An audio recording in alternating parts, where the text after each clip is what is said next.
Egameni lenkosi ubaba uGina. Yazi ukuthi ubaba uGina engakasukumi ubaba uGina. Uma nje sathi ubaba uGina ngakakwazi akugcwele. Angicabanga ukuthi indoda mhlambe yaphesheya. Kanti ubaba uGina wakamaphumulo. Oqaqe. Wala kithi kwamaphumulo. Ihlabani sala kithi kwamaphumulo. Amen. Hallelujah. Akaphuzwayo awuqaqe. Madoda.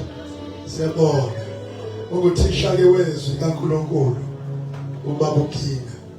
Thisha wezwi lenkosi omunye wabantu esihlangane nabo ehlangene enkulu yekhaya lombuso kaYisene indodana uMoyingcwe. Uyena umfundisa khona yena Khabanaro chief professor ablephe eMahlolo. Siyabona sihlangana khona noMahlandolo lahlangane khona ngoba liyahlangana iqoqo wonke bebefundisa abaholi nje bamaphandla. Siyabonga kakhulu egameni lenkosi. Angisoze ngahlukana no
ngibingelele kakhulu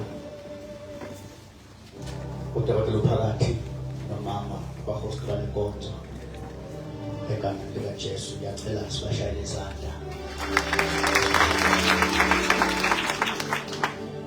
Angibingelele Cardinal Professor Matlotlo egameni likaJesu, udokotela Mpilo Thuli ngiyabingelela.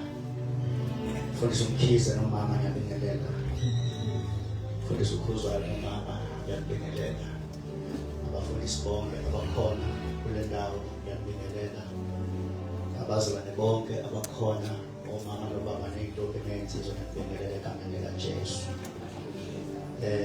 Siyambonga uNkulunkulu osinikeza ithuba abazalwane lokuthi sibe kule ndawo. Kungumusa kaNkulunkulu. Amen. December busy kakhulu bazalwane, uDecember busy, kodwa siyamthemba uNkulunkulu. So bamba nje amabili selilonke uthi nje sekusuke kwamaba Mpilo Thuli lapha nomfundisi uMdletshe amadoda lawa namandla. Manje bese uzogcina mina engixoxayo nje ukuzoxoxa nje sesiyoqeda engaphakamanga lami izwi. Amen. Enye into ke emnandi ngami ukuthi angiphiwanga ukushoma isikhathi eside.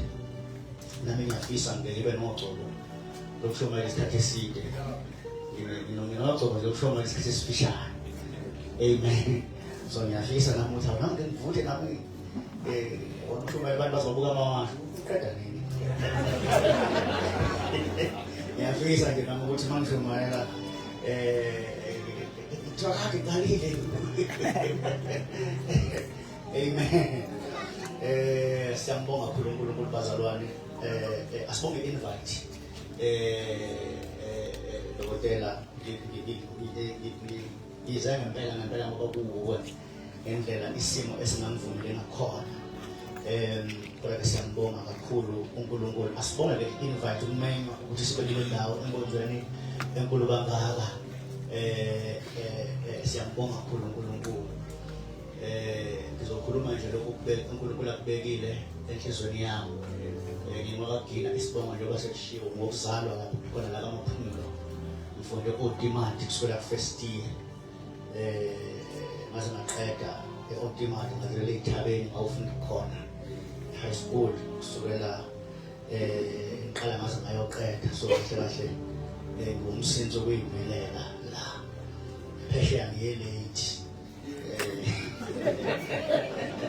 Phesheya ngiyelate. Ngiyenje sesimanje sengimdala. Amen. Kodwa khona ngiyindoda njalo endaweni. Bayamazi uMakayi indoda njalo endaweni kade ngabakhona. Likhona ibandla engikhonza kulona le-Church of Christ. Seyindaweni ey'ningi. uNkulunkulu wangenzela umusa ngomfundisi wakhona. Asivule ivesi bazalwane, asivule ivesi sixoxe ngevesi sithandaze. Ngiyakuthembisa impela ngizoba mfishane kakhulu. Incwadi kaLuka chapter number 9. Incwadi kaLuka chapter number 9. Ngihamba ke nomama bazalwane ukhona phakathi kwethu umama. Kulula ke ukubona unkosikazi wami, akuve kulula. Especially uma ngabe umuntu wesifazane. Uma ngabe uhleli eduze komuntu wesifazane umuhle kunawe.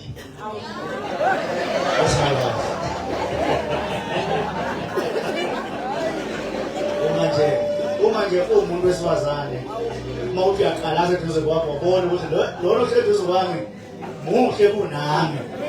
Yena ke unkosikazi wami. Amen.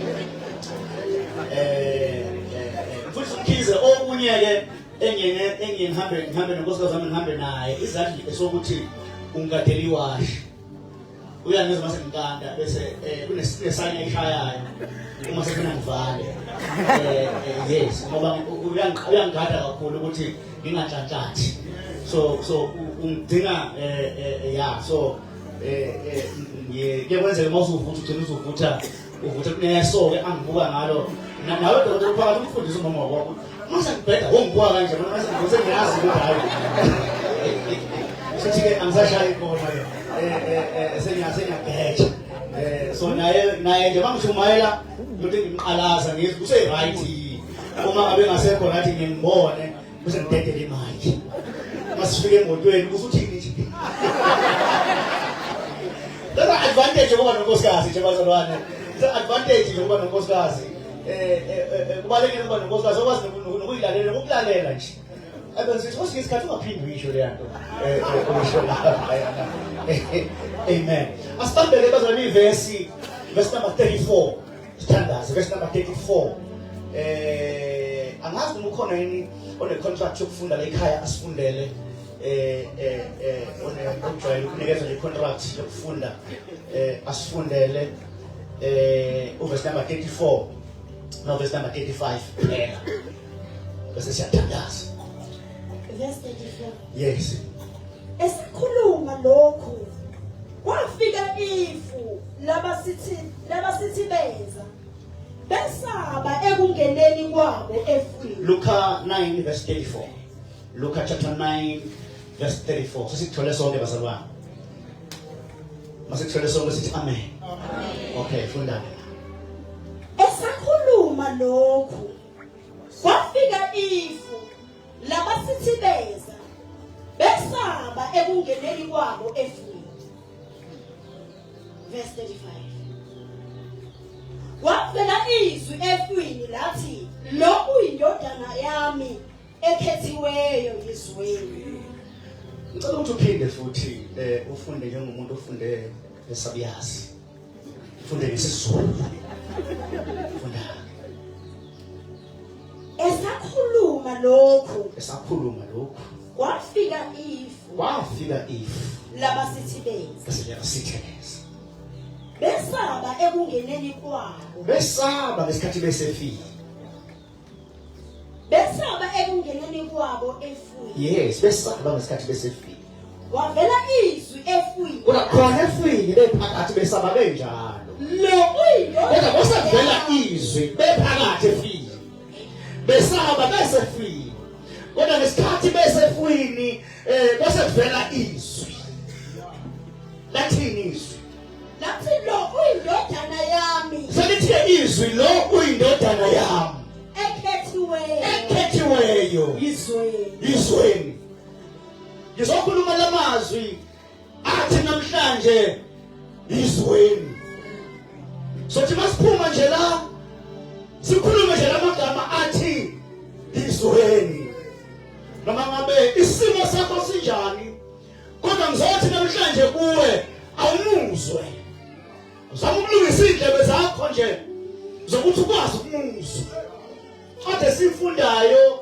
bazalwane incwadi kaLuka uLuka mfundisi umkhize uba nenhlanhla nje ukuthi ethenge yona umJuda kodwa akwazi ukubhala igospel ngoba mawufunda umlando ngoLuka uLuka umGreki wase Antioch uLuka bazalwane uba umngane kaPaul abanye bathi bethi mayahamba ahambe noPaul uyavela kwi-second missionary journey uhambo lwesibili lukaPaul la iqala ukuzwa khona ngoLuka uLuka ngesikhathi ebhala lencwadi bazalwane bamabahle bathandayo uyibhala kusongona kwenza umonakalo lokho phakathi kwaphenduka indoda ewumGreki ebizwa ngokuthi uTheophilus ngesikhathi le ndoda ethi uTheophilus iphendukele kwasho ukuthi amaGreki akholelwa kakhulu ehlakanipheni awayazi lento yesalvation awayazi lento yensindiso amaGreki nje wona azuhlakanipha kuphela noma ufunda incwadi yabaseKorinte uyayithola nje lento ukuthi amaGreki ayilangazela ukwazi manje uma bhala incwadi uLuka ubhala uzama ukulandisa le ndoda ebizwa ngokuthi uTheophilus ngoba leli gama nje elithi Theophilus Theo means God and Phileo means love so indoda nje eyayithanda uNkulunkulu ubhala ke igospel yakhe yesithathu kuma sinaphi gospel ngoba igospel yakhe yokuqala ibhala uMathewu yesibili yabhala uMarku uLuka wasebhala yesithathu uJohane wasebhala yesine laba mathathu amasinaphi gospel babhala abacishe bakhuluma into efanayo umuntu ohlukayo uJohane yedwa okhuluma okungafani nalowo kwabanye. Now, uma bebhala nababhali babhala with different intentions and babhala to a different audience. I-audience kaMathewu, uMathewu wayibhala amaJuda, wayibhala izincwadi ebhalisela amaJuda efuna ukubavezela ukuthi uJesu Kristu uyena nguMesaya lo obelindelwe. Kanti uMakhi yena umebhala ubhala nje ubhalela amaRoma, ubhalisela amaRoma ngoba siyazi ukuthi lesikhathi amaJuda ayengaphansi kombuso wamaRoma owawuphethwe inkosi okuthiwa uHerodi. Sanibonani egameni likaJesu. ULuka yena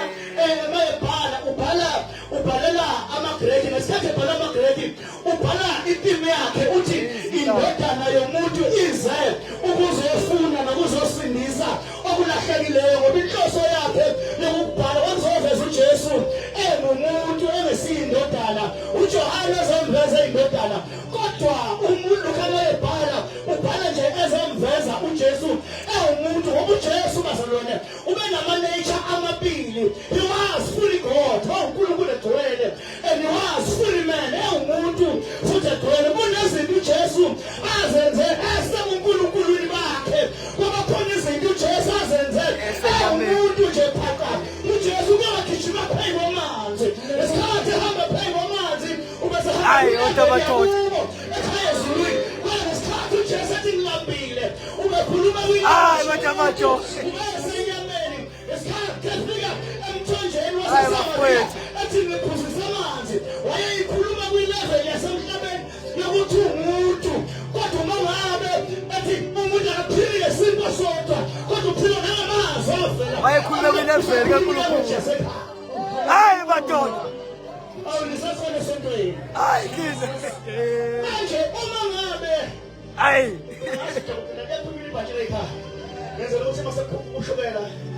Hayi. okay, akenzama ukuyibamba, akenzama ukuyibamba. Hayi madoda. Uyabhala ke manje uLuka usayilandisa le ndoda lesikhathi uma sifunda le chapter esifundayo ziningi izinto eziningi ezikule chapter. Kuthiwa kukhona indawo ekuthiwa kuseKesariya Philip. eKesariya Philip kukhona khona intaba okuthiwa iHermon. Kuthiwa le ntaba yayilalikhwa njalo uma ngabe kuseni itholakala inamanzi phansi, njengoba inamanzi phansi uJesu wabathatha abafundi bakhe nabo ekudla eduze kwale ntaba. So wayesababuza abafundi bakhe wathi abantu bakhuluma ngami, bakhuluma nami, bayibathi mina ngingubani? Jesus. Basebemnikeza-ke iy'mpendulo ey'hlukene ababeyicabayo isikhathi. Abanye bathi wena ukuthi, abanye bathi wena ukuthi, abanye bathi wena ukuthi. Waseyishintsha uJesu le ndaba, wathi ninake engihlala nani, ninake engihamba nani, ninake engithola ngidoba, ninake ngilanda emanzi, ninake ngithi ngubani? hayi Lithi ngeBhayibheli basephendula uPetro nje, wathi uPetro phela wena uyindodana kaNkulunkulu hayi ophezu konke. hayi madoda, uJesu wayesekhuluma noPetro ethi Petro, inyama negazi ayibambelelanga lento, lento ayinenyama phakathi, lento ayinagazi phakathi, kodwa lento yasekhaya la isuka khona. Lento uyambulelwa ubaba osezulwini, ubaba osezulwini wambulele lento. Wayesethi Petro, nami ngithi kuwe wena uPetro, uthi phansi kwaleli dwala ngiyakulapha ibandla lami, athi amasango ehayidesi awayikulahlula, athi ngizulima ihluthulelo uyokoma umhlabe ukoshela phezulu. ezulwini. Hayi Baqhubeka bahamba kuyokuphuma evesini. Ngesikhathi beqhubeka behamba uthi uJesu kuba abafundi bami bathanda ukuzapha kwami akayithatha isikhomba sakhe. hayi Athi ngoba thanda ukuphila kwakhe uzolahlekana yikho. ayashumela lo muntu, Ukuphila kwakhe athi ngenxa yami, athi lo uzokuzuza, uzophuma. Sesiyathanda ayashumela lo muntu, hayi wakila, sesiyathandaza egameni likaJesu. hayi Uma ngabe bazokhuphuka intaba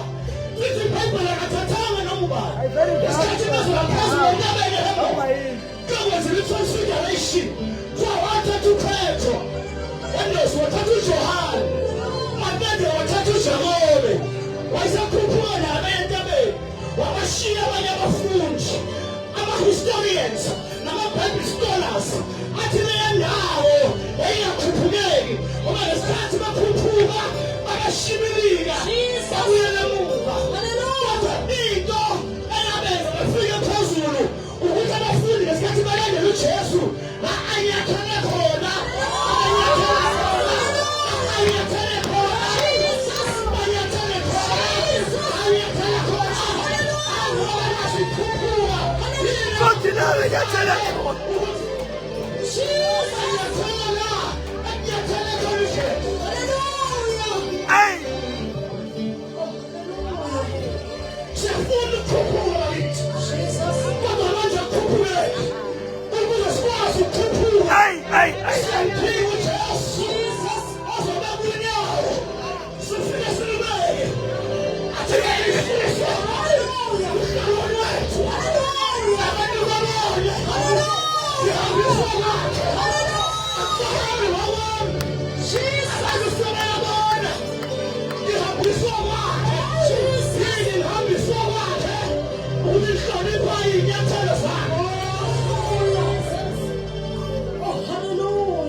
ungathi babenyathela ngalo mdanso wamanje ethuka ukhwetha anyathela uJesu asiphethe anyathela uJesu asiphethe anyathela uJesu asijohana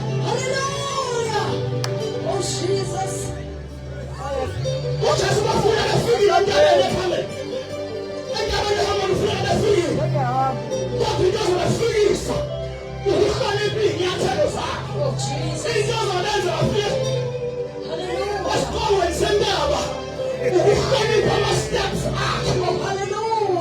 Hey! Lord abasatha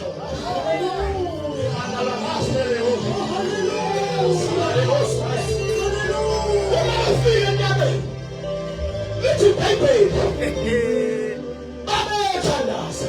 Hey! Uma befika entabeni bethandaza ngesikhathi bethandaza lithi ibhayibheli ubuso bukaJesu baguquka baba esinye isimo babona inkazimulo yakhe ethi mayikhazwa ingakwazi ukukhazeka ngoba inkazimulo abanayo ile nkazimulo ebizwa ngokuthi is a Shekinah glory. And is a Shekinah glory is an unexplainable glory. Inkazimulo ngeke uzuyikhaza. Ayikhazeki. Ikhanya kanjani? Shekinah. Hey! Uma ngabe uPetro noJohane bengekwazi bavula amehlo, uma ngabe bethi bayambheka bafika iglory ngasefani bayibona bangakwazi uma bengala sekala bambheka inkazimulo yanayo egcwele inkazimulo lithi ibhayibheli uthebe sami Hey! wasebonakala amadoda amabili Ay, madoda. ubonakala uMose Bona kodwa ubonakala umprofethi Elija.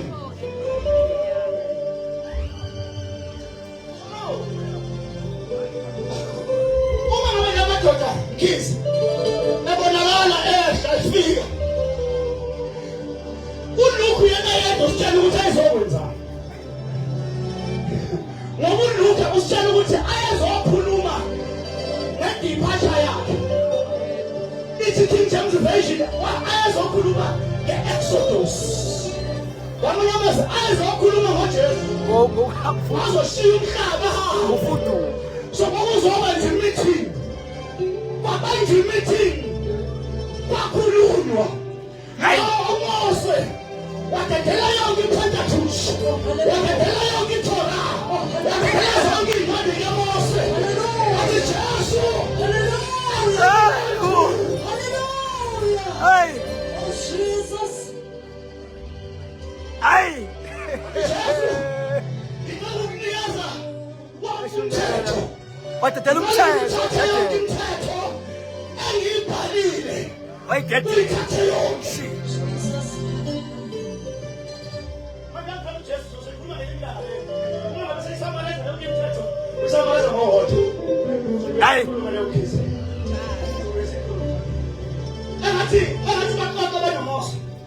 Ayi. Baba ngomhlanga. Kodwa bawufika phela. Lemthethe ngayibhala mina kunzima. Ngoba nje bathi bedumisa ekhaya esikole. Mina ngeke xa oyemthetho. Jesu sefuna ukungizindisa nje. Bamba lemthetho. Wali please. Ndoda uqedile. Sawuyigema lakho. Ayi. Ngifuna ukukhuluma nale ndoda. Ngesikhathi ngelo na Elijah naye. Wathula wonke ama-prophecies. Wathi wonke ama-prophecy. Izona represent yonke i-prophecy. Ngicela ukuthatha zonke i-prophecy. Ngoba sisakhe isidingo. Ayi. Wayithathela wethatha. Ayi. Uphathile bona lento. Ngesikhathi uphathe abantu uJesu. Ethona engathi uthola zonke. Unophethe enkosi. Kusumasila. Asakhena madokotela. Saka madokotela. Elinye libe ngelakho Nkosi. Siyobela elinye. Elinye libe ngelikaMose. Elinye libe ngelika-Elisha. Lesithi iBhayibheli ngesikhathi ekhuluma lokho wayengazazi ukuthi uthini. Ukhulume Madoda.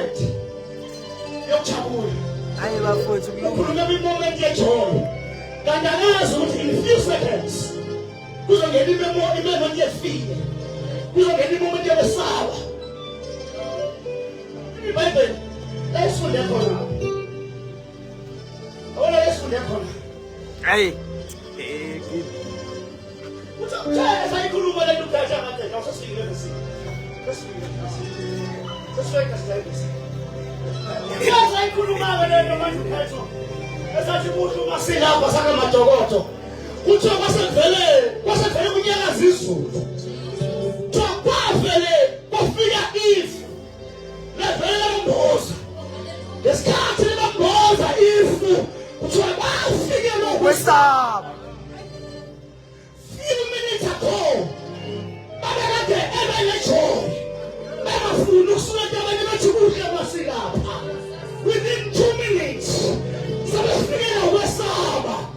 Kanti ngesikhathi besaba, kunesikhathi izulu lizokhuluma. Ngoba izulu ajwayele ukukhulunywa kuhlekwa nje.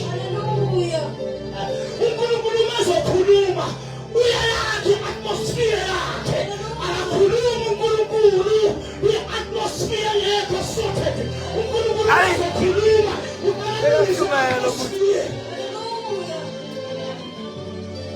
Shumela. uNkulunkulu umazokhuluma, ubalungisa indawo azokhuluma kuyona. Alungise nabantu azokhuluma kubo. Ayi. Sake sakhuluma kwenye indawo kwathiwa kule ndawo abafana bayahlupha. Abafana bayahlupha. Anginazi baba kaMatende. Abafana bayahlupha. Ngigibele epulpit. Ngathuma ekhona omile. Akeze libe phuze. Okhona into ngisho umbhalo. Esindisake kuyogobhoza amanzi. Yashintsha imudi. Eyingaphakathi etendeni. Yashintsha imudi. Wathi lo bazohlupha. Lo kwesaba. Uma khuluma ihistory yakhe, utakazi wafika nina phambili. Azobonela uJesu. Ngokuyayilungisa. Atmosphere. Ayi. Ilungisa atmosphere. Bambozwa yifu. Bafikele ukwesaba. Ayi kulungile. Ngesikhathi bambozwa yifu. Babeza ukuthi izulu lento ayiyo uJesu lizoyiconfirm. Awakithi. Unenhlanhla uTheophilus. Unenhlanhla uTheophilus. Yokuzwa the story of Jesus Christ. Uma ngabe uNkulunkulu lithi iBhayibheli. Wasevela izwe ezulwini. Abezo izwi. Lo. Now, kids, about 3. Ha! Bambozwe yifu bebangaki? About 3. Kodwa izwi alangasho ukuthi laba.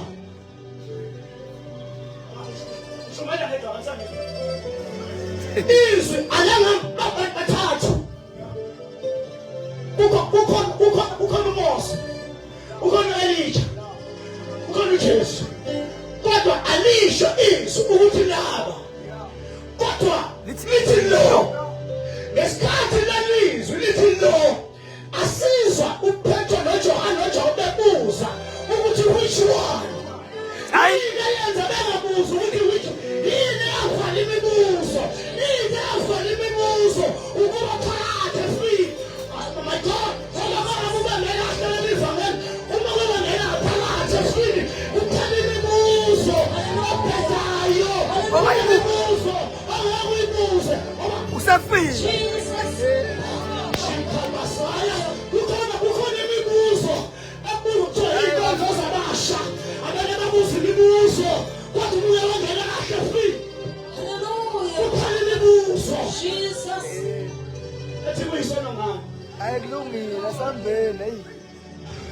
Mawungene kahle efini kuphela imibuzo. Wacula efini. Ethi kuyisono ma. Wacula efini. Wacula efini. Wacula kulo.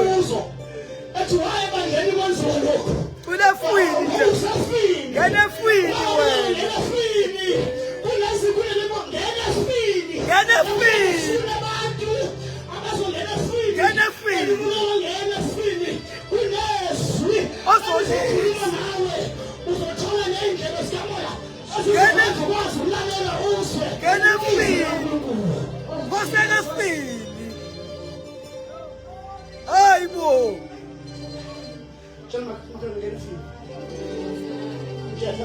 Phakathi.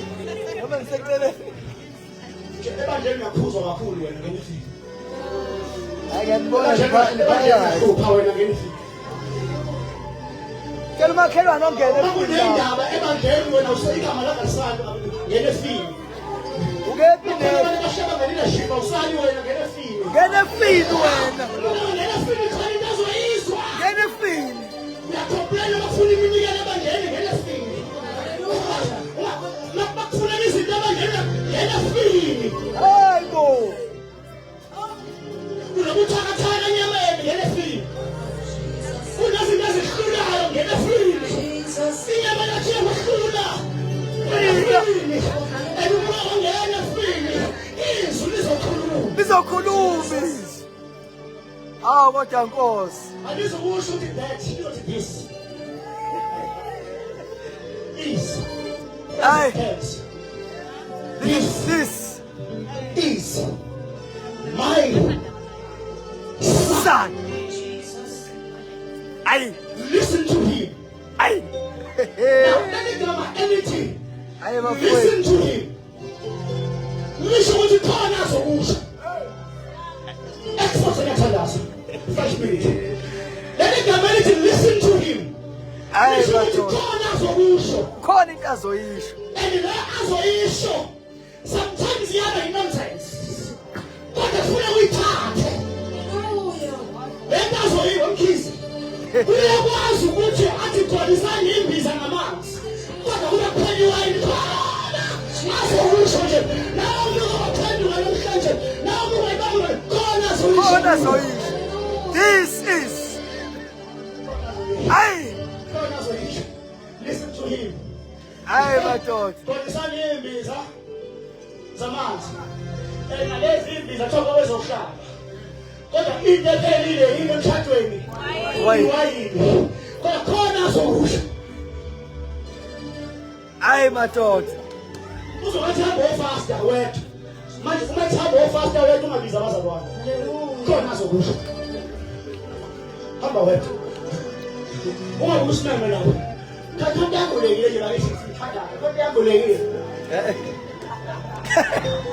Ukuthi abantu singangena enkonzweni yomkhuleko. Sanga action. Asifake thina.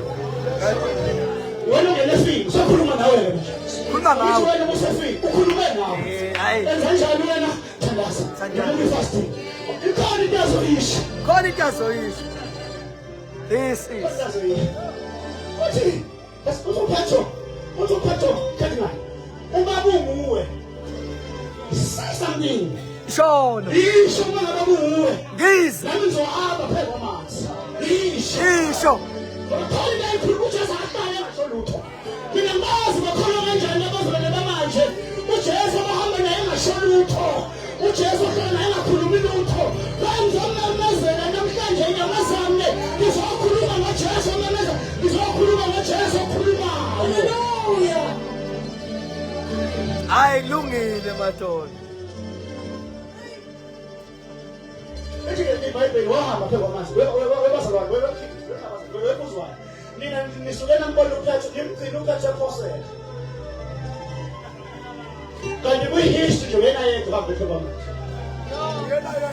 Nimgcine ephosela. Uyena yedwa uhambe phela kwamanzi. Uyena yedwa hey, uphathi uyena yedwa owazi Cardinal. Uphathi uyena yedwa owazi process eyenzeke efridge. Ukuthi liquid ibe solid. Uphathi uyena yedwa. Uyena yedwa nje. Noma singakhuluma ngaye phela sithi iqhude lezi kwathini kanjani? Siyiqhude kodwa uyena yedwa wahamba phela kwamanzi. Noma ukuthi nje phela kuphula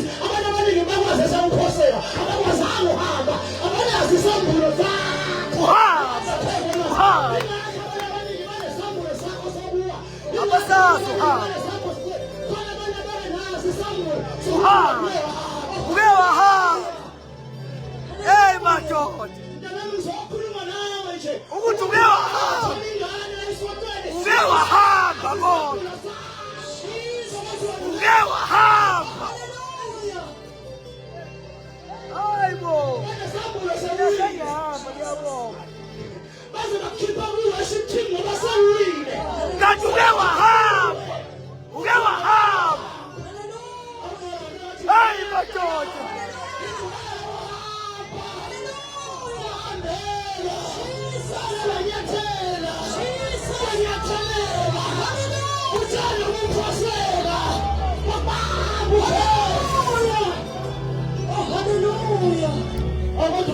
Uke wahambeka madoda.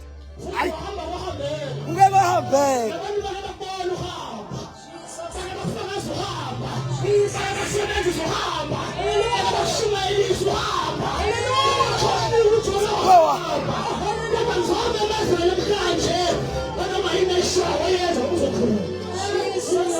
Ay madoda. Ay.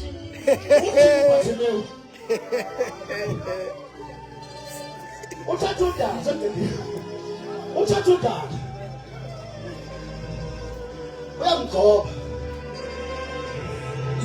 ngamehlo usemthuma futhi uthi hamba uye ekhibini elibizwa ngokuthi isiloha.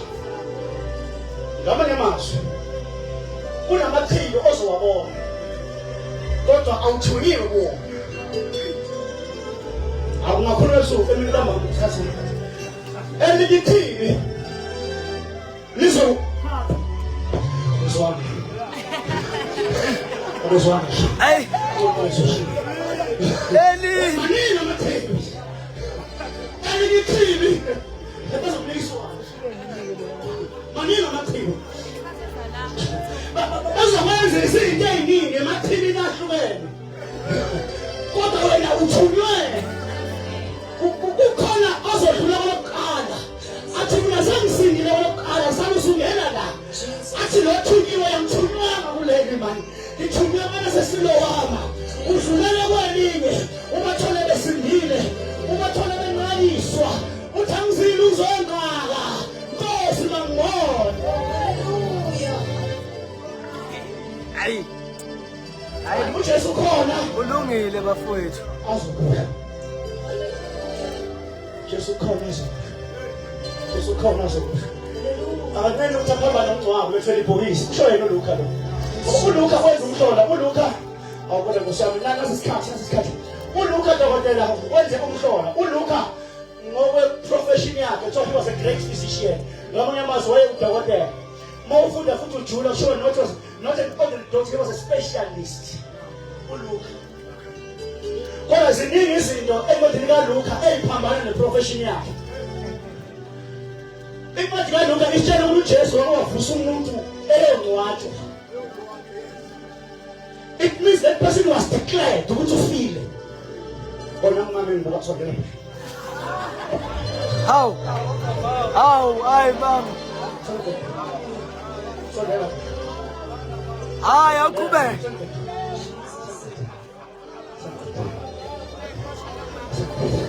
Yabona mfethu. Ay untanda. Ay.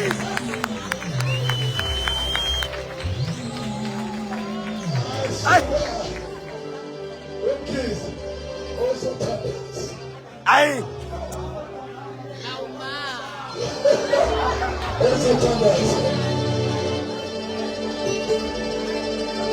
Siyabonga baba wethu ongcwele. Siyabonga uNkulunkulu wethu ophakemeyo. Awu Jesu siyabonga.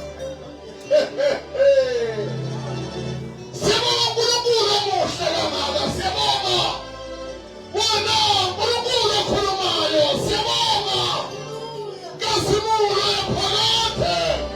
Wena uphasalonke ngezwi lamandla. Siyabonga baba wethu ongcwele. Umuhle wenu obongelayo. Awuphathamiseki naNkulunkulu. Kukhona konke okudaliweyo nokukhona. Akukho ngaphandle kwakho. Baba wethu ongcwele uthumo. Inkazimulo nobukhosi bungabakho. In Jesus' mighty name. Father, we thank you. Awulingaphinde bazalwane ngezandla ekhangeni.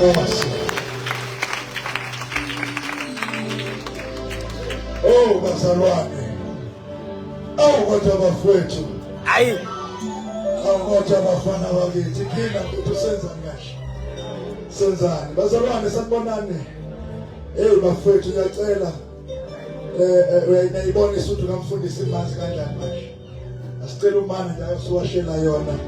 Cela ngipheni imali guys, ngipheni imali. Bana phethe imali bafowethu ngisene imali. Nami ngiphethe nansi ihamba bafowethu. Ozanike sinikeze umfundisi ayokwasha lesutha iqhokile. Mhlawumbe singavele singayiqoqe asise kumama novuka inkonzo. Asise lo mama novuka inkonzo. Asingayiqoqe le mali. Asivele sise lo mama novuka inkonzo. Asenzele into elula nje athathele lesuthu ayosiwashela yona ekhangeni lika Jesu. Ubukwanele epitshebe. Ipitshebe ukhathe. Awusibelele ngubani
Hallelujah.